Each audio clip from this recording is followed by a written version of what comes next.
통신이란 우리가 일반적으로 알고 있는 정보나 의사를 전달하는 목적으로 사용되는 그 용어가 되겠습니다.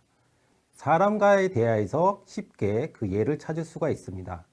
만약에 두 사람이 대화를 하고 있다고 생각하면 말을 하는 사람, 센더가 될 수 있을 거고요. 그 다음에 말을 듣는 사람, 리시버가 될 수 있을 겁니다. 그래서 말하는 사람과 말을 듣는 사람, 센더와 리시버가 구성 요소가 될 수 있을 거고, 그 말하는 내용, 그것을 우리는 메시지라고 얘기를 합니다. 그래서 이 메시지는 말하는 사람과 말을 듣는 사람이 서로 이해할 수 있는 언어를 사용해야 됩니다. 실제 전자통신에서도 이와 마찬가지로 말하는 사람을 트랜스미터라고 얘기를 하고 듣는 사람을 리시버라고 얘기를 합니다. 그리고 말하는 사람이 전하고자 하는 정보의 내용을 메시지라고 하고, 하지만 이제 전자통신에서는 한 가지 더 개념이 추가됩니다. 말하는 사람의 정보를 싣고 수신자에게 전달하기 위해서는 그 중간에 매체라는 게 존재합니다.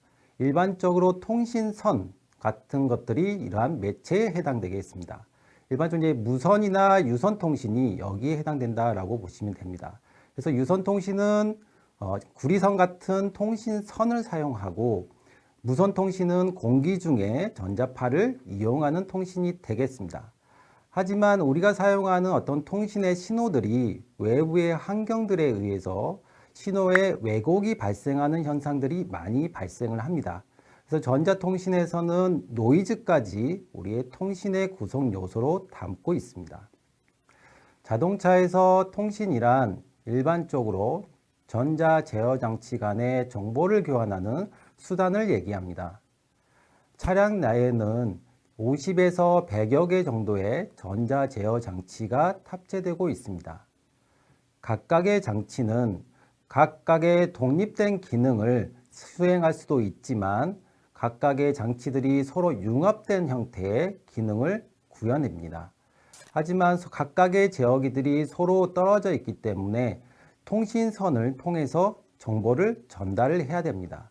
이 각각의 제어 장치들은 통신선을 사용하지 않으면 굉장히 먼 거리의 일반선이 사용돼야 됩니다.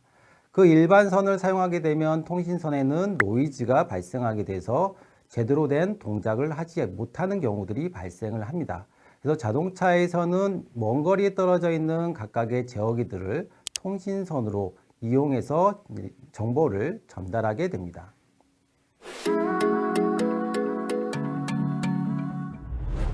네트워크란 그럼 무엇인지 살펴보도록 하겠습니다. 네트워크는 통신을 이용해서 각 단말 장치들이 서로 정보를 공유할 수 있도록 묶여있는 그 모습이라고 생각하시면 되겠습니다.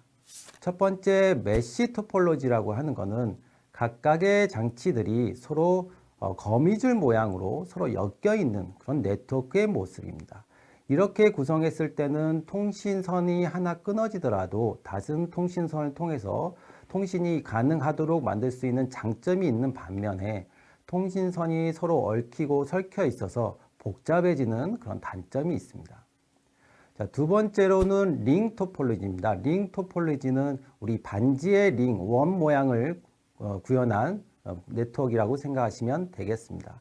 그래서 각각의 제어 장치들은 서로 1대1로 연결이 되지만 처음에 연결된 그 통신선이 다시 자기 자신으로 되돌아와서 전체적으로 원이 구성되는 그런 네트워크라고 보시면 되겠습니다. 그 다음에 스타 토폴로지는 가운데에 어떤 중앙 장치가 있고 외부에 위성 장치가 있는 형태의 네트워크 구성 모양입니다.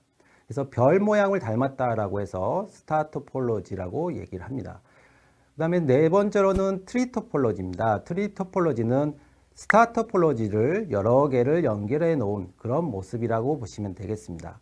마치 스타 토폴로지를 여러 개 연결해 놨더니 나무의 뿌리 모양을 닮았다라고 해서 트리 토폴로지라고 얘기를 합니다.